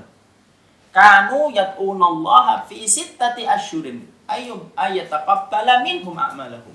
Para sahabat itu kalau ditinggalkan Ramadan, mereka itu sampai merutinkan doa sampai 6 bulan. Supaya amal mereka itu diterima oleh Allah di bulan Ramadan. Itu sampai 6 bulan. Itu hampir sama dengan Nabi Ibrahim membangun Ka'bah sampai mengatakan Rabbana taqabbal minna. Ya Allah terimalah kami ya Allah. Karena apa? Nutrisi doa itu adalah, nutrisi amal itu doa kita untuk menjadikan amal itu mampu membuka pintu langit. Tidak semua amal loh kemudian mampu menyentuh pintu langit diterima oleh Allah menjadi mizan kebaikan. Belum tentu. Maka bisa jadi ada orang nanti ketika ditimbang, loh dulu saya hajinya kok tidak kelihatan di timbangan ini yang mana ya Allah. Karena bisa jadi hajinya itu rusak kan. Bisa jadi kemudian puasanya juga rusak. Loh saya dulu tiap hari kan puasa Daud, kok dalam timbangan nggak ada ya? Malah yang ada itu yang kecil-kecil.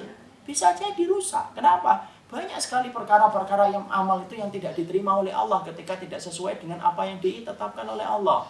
Nah kalau kita tidak memperkuat dengan doa, terus dengan apa kita? Batu bata ketika ditaruh dalam satu tingkat saja, kalau tidak dikasih perekat yang bernama semen aja tidak akan merekat menjadi kokoh. Maka amal pun memerlukan sebuah kekuatan. Dan kekuatan itu apa? Kekuatan itu adalah doa. Itu yang kita belajar. Yang kedua adalah bagaimana Nabi Ibrahim itu menyandarkan kekuatannya itu dengan doa. Makanya ketika Nabi Ibrahim itu dibakar, itu kemudian mengucapkan apa? Hasbunallah wa ni'mal wakil, ni'mal maula wa ni'man nasir. Masya Allah, itu doanya Nabi Ibrahim. Makanya dengan doa itu kemudian Allah katakan apa? Bardan wa salaman. Allah kemudian ya narokuni, wahai apiku, jadikanlah dirimu bardan wa salaman. Yaitu jadikanlah dirimu itu bardan, dingin, wa salaman. Dan kemudian menyelamatkan. Saya ingin tanya nih, kenapa sih ada kata wasalaman? Wasalaman itu artinya apa? Menyelamatkan. Kenapa ada kata menyelamatkan? Dingin bisa mematikan juga. Tuntas. Karena kalau Allah mengatakan ya narokuni bardan, jadikanlah dirimu dingin, Nabi Ibrahim itu bisa langsung mati. Kenapa? Saking dinginnya api itu. Karena api itu bisa menjadi dingin dan dingin itu bisa mematikan. Makanya Allah mengatakan bardan wasalaman. Jadi karena dirimu itu dingin dan kemudian menyelamatkan. Jadi dinginnya pas sesuai dengan kondisi yang bisa dilalui oleh manusia. Itu indahnya. Dan itu doanya apa? Nabi Ibrahim itu hasbunallah. Ini doa ini yang paling sering nih saya sering dengerin orang-orang Suriah itu sering berdoa dengan hasbunallah gitu. Ibu-ibu yang saya sering ceritakan itu yang datang ke rumah sakit yang gula darahnya sampai 500 itu, cerita tentang dua anaknya nangis ketika dua anaknya diambil oleh Nusairi, sampai berkata kalau hidup-hidup di penjara mana, kalau mati di mana kuburannya. Nangis, tapi kemudian sekejap dia berhenti dari tangisannya ketika ngomong apa doanya? Hasbunallah. Langsung berhenti. Masya Allah ya. Doa itu kalau diucapkan sama orang yang ngerti betul hanya kepada Allah dia bersandar, itu beda. Saya tuh dengerin kata hasbunallah tuh sering dari kecil. Tapi beda banget ketika mendengarkan itu dari seorang ibu-ibu yang tua ketika datang ke rumah sakit dalam kondisi gula darahnya nyentuh 500. Tapi kuat banget. Kenapa? Dia bersandar kepada Allah Subhanahu wa taala. Jadi di situ kita memahami indahnya Nabi Ibrahim itu apa? Tidak pernah lepas dari doa. Banyak sekali doa-doanya Nabi Ibrahim diabadikan oleh Allah di dalam Al-Quran menjadi pelajaran untuk kita. Tuh, kalau kekasihnya Allah aja terus meminta dalam doa, tuh kalau kita nggak minta doa terus gimana? Mau kekasihnya Allah loh. Padahal seorang kekasih tidak akan pernah meninggalkan kekasihnya. Seorang kekasih tidak akan pernah menyanyiakan kekasihnya. Seorang kekasih tidak akan mendolimi kekasihnya.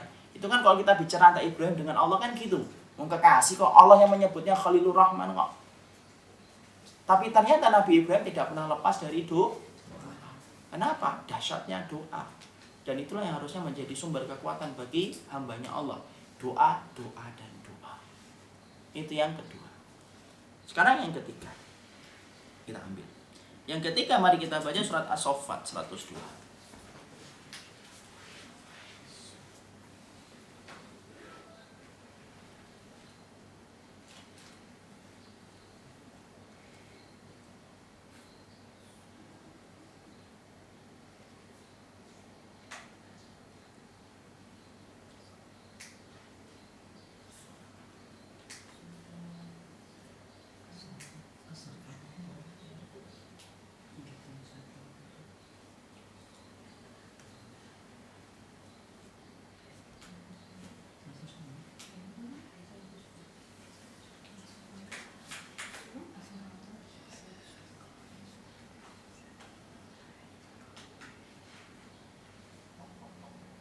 Sudah?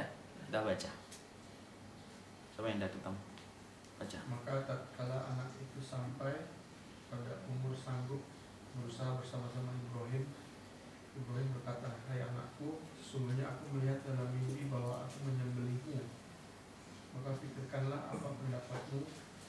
Ia menjawab, hai bapakku, kerjakanlah apa yang diperintahkan kepadamu. Insya Allah kamu akan mendapatiku termasuk para orang yang sabar. Di sini yang ketiga yang kita dapati pelajaran yang penting dalam kehidupan Nabi Ibrahim yang Allah maktubkan di dalam surat As-Saffat 102 itu apa? Yaitu adalah taat tanpa tapi, patuh tanpa syarat. Nih, kenapa? Karena sesungguhnya nampak betul bagaimana taatnya seorang Ismail dan patuhnya seorang Ibrahim. Patuh tanpa disertai dengan syarat, taat tanpa disertai dengan tapi. Sebelum saya nerangkan lebih panjang lagi, dialog ini diabadikan oleh Allah loh, ngelewatin lorong sejarah ribuan tahun sampai ke kita hari ini. Dialog ini sudah ngelewatin ribuan tahun. Ya. Tidaklah Allah abadikan satu dialog kecuali apa? Kecuali di situ di dalamnya ada ribuan hikmah. Karena Allah ridho banget terhadap doa, terhadap dialog ini sampai Allah abadikan. Dan kalau kita membaca di dalam tafsirnya, kalau kita membaca dalam kitab Al-Bidayah wan Nihayah, ternyata dialognya itu kemudian tidak hanya berhenti di situ. Bukan hanya berhenti ini arafil manami anni adbahuka fangdur madza tara qala ya abati fal matu marsatajiduni insyaallah minas sabirin. Bukan hanya itu saja. Tapi kemudian di situ dialognya itu berlanjut ketika Nabi Ismail, ketika Nabi Ibrahim dan Nabi Ismail kemudian sudah pasrah, ternyata dialognya itu berlanjut. Apa dialog lanjutannya? Nabi Ismail itu berkata itu.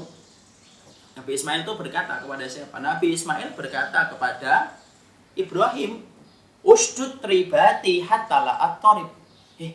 Wahai ayahku, ini kencengkan ini. Tanganku ini sama kakiku ini. Hatta la at-tarib, supaya kemudian tidak bergerak-gerak. Masya Allah. Dulu sebelum saya membaca apa yang disampaikan oleh Imam Ibnu Katsir dalam kitabnya Al-Bidayah wan Nihayah, menyangka bahwasanya Nabi Ibrahim itu dan Nabi Ismail cuma ditidurkan di atas batu, di atas pelipisnya, kemudian langsung diayunkan itu goloknya, disembelih. Ternyata enggak, diikat. Kayak ngikat kambing. Diikat, kemudian diikat. Dan ketika kemudian sudah ditidurkan, ternyata Nabi Ismail itu merasa bahwasanya ikatannya itu kurang kencang. Nabi Ismail yang ngomong, usdud ribati hatta la atar. Ayahku ini kurang kencang ini. Coba kencangkan dulu supaya tidak bergerak-gerak. Masya Allah loh. Pada saat itu mereka tahu nggak kalau akan diganti dengan domba? Nggak ngerti. Kalau akan ngerti diganti domba kan beda cerita, ya kan? Nggak ngerti. Ayo potong-potong, bentar lagi juga diganti sama domba. Betul-betul nggak ngerti. Dan saya nggak pernah duga loh itu. Itulah indahnya kalau kita nyari ilmu. Nyari ilmu, kita gali, akhirnya kita ngerti kan kayak tadi. Kita akhirnya tahu ternyata Nabi Ibrahim itu tidak mencari Tuhan. Dia lagi mendebat kaumnya. Ini pun saya dapatkan dari para ulama salafus saleh ketika mengatakan Nabi Ismail itu kemudian diikat dan kemudian Nabi Ismail sendiri yang ngomong, ini cepet, jangan terlalu longgar, kencengkan lagi, hatta la atarib, supaya nanti ketika disembelih saya nggak bergerak-gerak. Masya Allah itu. Selesai? Belum. Bapak dan Ibu tidak akan pernah bayangkan itu. Apa yang luput dari apa yang kita bayangkan itu ternyata terucap dengan lisannya Ismail. Itu saking detailnya Ismail memandang sesuatu. Lalu kemudian dia berkata, ukfuf siyabaka hatta la yantaji min dami fatangkusu min ajri fatarahu ummi fatahsan. Bapakku udah dikencengan nih, tuh bajumu tolong dilipat, gamismu dilipat dulu, supaya nanti kalau kemudian munculatanku kena ke bajumu, itu nanti ngurangin pahalaku. Kenapa? Ngotorin bajumu, darahku. Tolong dilipat dulu. Masya Allah, masih mikirin baju bapaknya. Tolong dilipat dulu, supaya kemudian tidak ngotorin baju kamu. Aku khawatir nanti kalau ngotorin bajumu nanti ngurangin pahalaku. Itu saking baktinya Nabi Ismail kepada Ibrahim. Makanya kemudian para ulama sampai menerangkan tingkat baktinya Nabi Ismail kepada Ibrahim itu luar biasa. Tapi sebelum kita melanjutkan ini, kita di sini baru paham apa? Bahwasanya ternyata ketika Allah nutup satu pintu kepada kita, Allah tuh bukakan pintu yang lainnya. Apa tuh maksudnya pinta pintu? Maksudnya gini, ketika Allah itu nyulitkan Nabi Ibrahim menghadapi bapaknya sampai bapaknya meninggal, Allah itu gantikan dengan apa? Dengan anaknya Ismail yang super taat sama Allah, super taat sama beliau. Sebagaimana kemudian kita mendapati apa? Maryam ketika ditolak sama kaumnya, Allah jadikan dalam rahimnya itu apa? Yaitu seorang Isa yang kemudian menjadi pelipur hatinya. Anaknya saja sampai hari ini tidak mati. Belum meninggal anaknya itu. Masya Allah. Kalau ada syariat ulang tahun itu berarti berapa puluh lilin itu Nabi Ismail. Alhamdulillah tidak ada syariat ini kan. Dalam sunnah itu tidak ada syariat ulang tahun. Ya, coba kalau ada syariat ulang tahun itu Nabi Isa itu ulang tahun sendirian dia. Masya Allah. Ternyata kayak kemudian Rasulullah Muhammad, Nabi Muhammad itu Masya Allah jadikan paman-pamannya itu membenci beliau. Sampai namanya Abul Hikam itu pamannya itu Abu Lahab itu. Itu ngomong kadzab, ini keponakanku yang pendusta ini. Tapi Allah jadikan apa? Allah jadikan istrinya itu super maksimal khidmah sama beliau. Masya Allah ya. Sampai-sampai seorang Nabi Muhammad harus mengasingkan diri ke gua malam-malam. Berbulan-bulan itu mengasingkan itu. Tidak pernah satu kata pun yang keluar dari istrinya. Ngapain kamu ke gua itu ngapain? Pada saat itu tidak ada satupun orang solih yang naik gua. Kalau kita baca dalam sirah, tidak ada satupun kebiasaan orang solih yang ada di Mekah itu yang suka naik gua tengah malam. Sampai ketika kemudian turun dari gua itu, Khadijah itu tidak ngomong, tuh kan, makanya kan kedinginan kan, ketakutan kan, makanya mbok nyari dagang sono lo, jelas dapat untung. Saya bayangkan pantas kalau kemudian Ibunda Khadijah itu walaupun bukan yang paling cantik, tapi menjadi pemenang hatinya Rasul. Ya, sampai Rasulullah itu melihat kalungnya Ibunda Khadijah aja nangis. Ya. Sebagian ulama ada yang mengatakan beliau itu umurnya 28 tahun, tapi yang mengatakan 40 tahun, tapi yang rajih 40 tahun. Ketika dinikahi. Kenapa dilemahkan yang mengatakan 40 tahun? Kok bisa 40 tahun kemudian melahirkan 6 ya. Kemudian ada yang mengatakan 28 tahun, tapi yang rajih adalah 40 tahun. Tapi di situ kita mendapati apa? Setiap kita ditutup satu pintu, dibuka pintu yang lainnya. Dan Masya Allah itu, Ismail itu menjadi pintu yang dibuka oleh Allah setelah menggantikan bagaimana perihnya Nabi Ibrahim menghadapi ayahnya. Makanya kita cuma singkat aja mengatakan, tunggu. Kalau ada satu pintu yang sedang ditutup sama Allah kepada kita, tunggu sabar. Allah sedang membukakan pintu yang lainnya. Ya. Maka kita lanjutkan. Perkataan Ismail kemudian apa? Setelah mengatakan itu kepada bapaknya. Kemudian perkataan yang ketiga yang disampaikan oleh Ismail adalah, dia mengatakan, yaitu adalah istahid syafrotaka. Tolong itu diasah dulu goloknya wahai ayahku. Syafrotaka liyakuna asra ala hilki, supaya cepat nanti ketika ngelewatin kerongkonganku. Fa innal mauta indi syadidun, karena kematian bagiku itu beratnya luar biasa. Makanya ada syariat bagi kita dalam sunnah itu apa? Untuk kemudian mengasah betul golok kita sebelum kita nyembelih kambing. Itu ya jadi syariat omongannya Nabi Ismail, Masya Allah. Sampai jadi syariat omongan itu.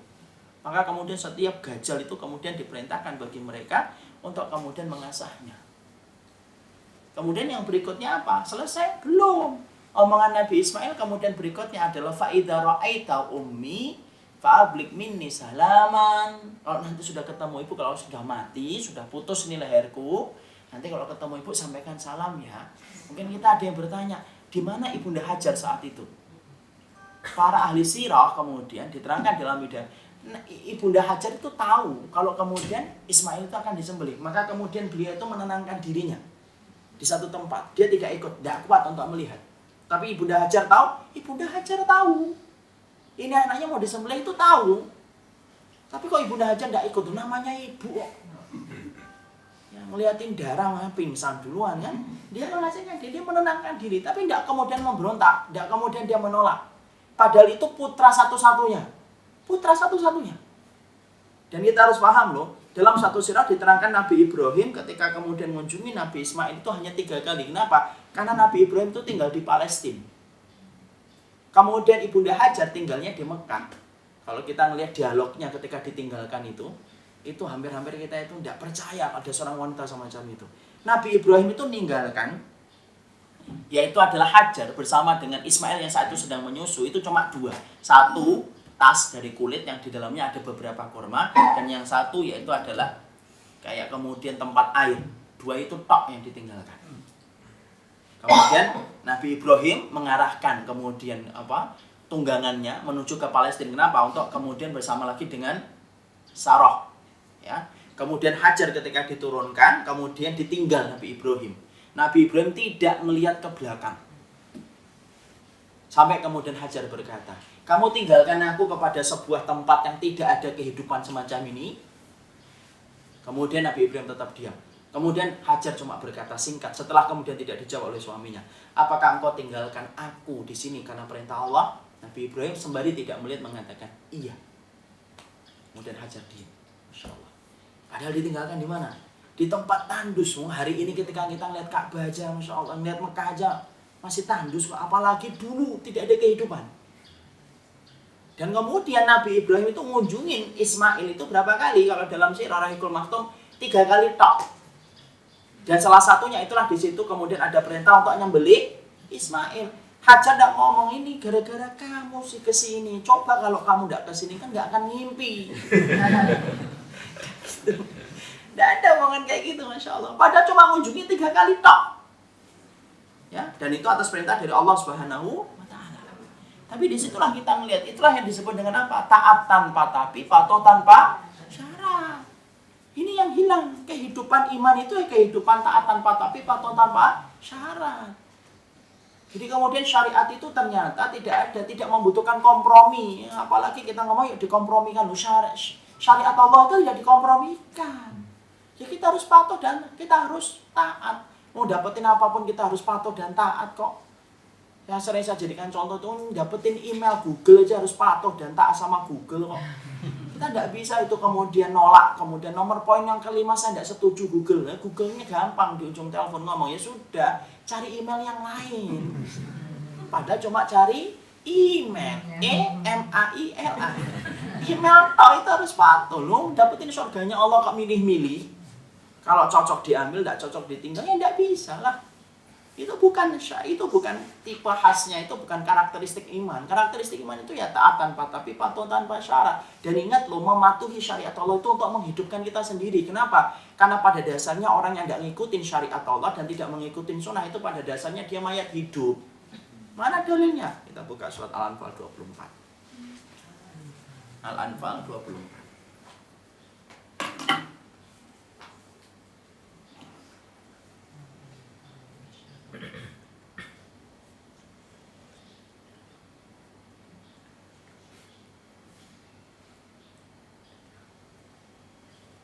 Ya, dibaca. Hai orang-orang yang beriman, penuhilah seruan Allah dan seruan Rasul apabila Rasul menyeru kamu kepada sesuatu yang memberi kehidupan kepada kamu.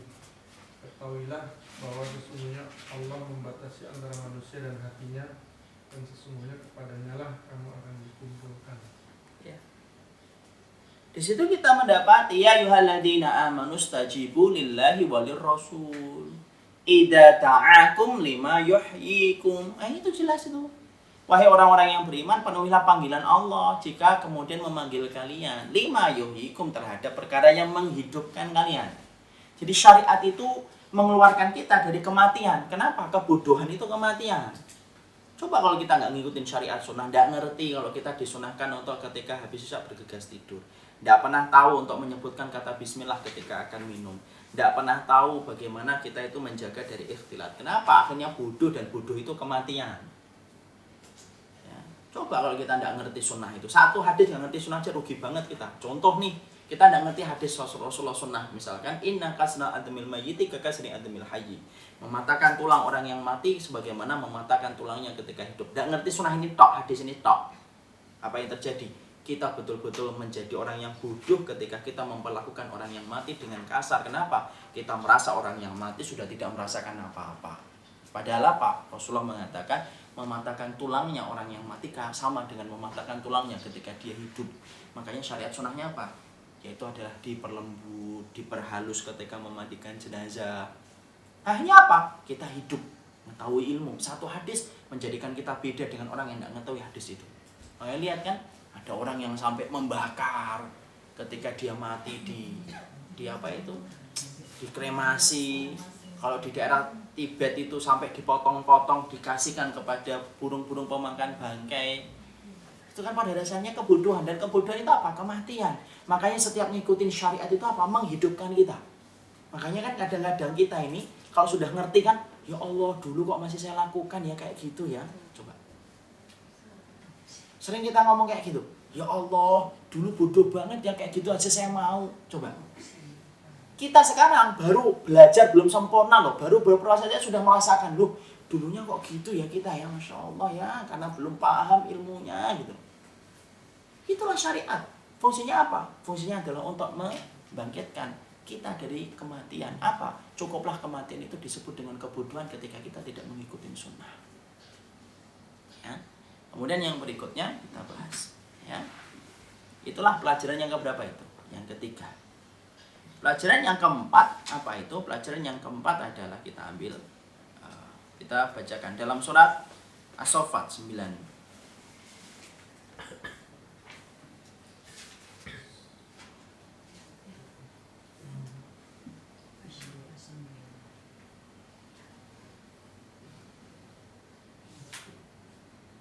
As-Saffat 95-98. Aku lihat ya dibaca.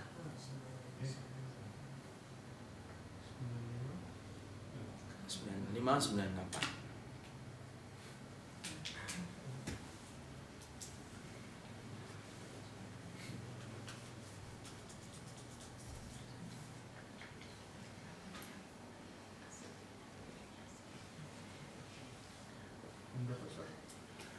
Sudah dapat. Ibrahim berkata, apakah kamu menyembah patung-patung yang kamu pahat itu? Padahal Allah lah yang menciptakan kamu dan apa yang kamu perbuat itu. Mereka berkata, dirikanlah suatu bangunan untuk membakar Ibrahim, lalu lemparkanlah dia ke dalam api yang menyala-nyala itu. Ya, sudah. Pelajaran yang keempat yang kita dapatkan adalah ternyata orang yang membenci kebenaran itu bukan hanya membenci dengan lisan, tetapi sesungguhnya banyak orang yang membenci kebenaran itu mereka membenci kebenaran dengan tangan dan kekuatan yang mereka miliki. Karena orang yang membenci Nabi Ibrahim itu tidak hanya menghujat Nabi Ibrahim, tetapi mereka mengumpulkan kayu bakar. Dan kayu bakar yang dikumpulkan mereka menjulang tinggi, setinggi rumah. Bahkan Imam Ibnu Katsir menerangkan tentang satu riwayat, ada wanita tua dalam keadaan buta, berpenyakit, dalam keadaan sedih. Sampai kemudian akhirnya ditanya, kenapa kamu sedih? Karena aku buta dan aku mendengar Nabi Ibrahim dan aku mendengar Ibrahim itu mau dibakar. Aku sedih karena aku tidak bisa nyumbang kayu untuk lebih banyak membakar Ibrahim. Kalau aku ini kemudian bisa melihat, maka sungguh aku akan lari ke hutan nyumbangkan kayu sebanyak-banyaknya supaya tambah besar api yang menggosongkan Ibrahim. Padahal itu wanita tua loh, dalam keadaan buta, dalam keadaan berpenyakit. Imam Ibnu Katsir menyampaikan itu, memberikan pelajaran. Yang tua berpenyakit aja pengen kayak gitu, apalagi yang muda.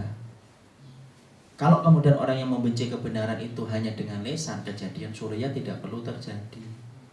Perang Badar tidak akan terjadi, perang Uhud tidak akan terjadi, perang di Yaman ketika antara Ahlussunnah dengan Khawarij tidak perlu terjadi.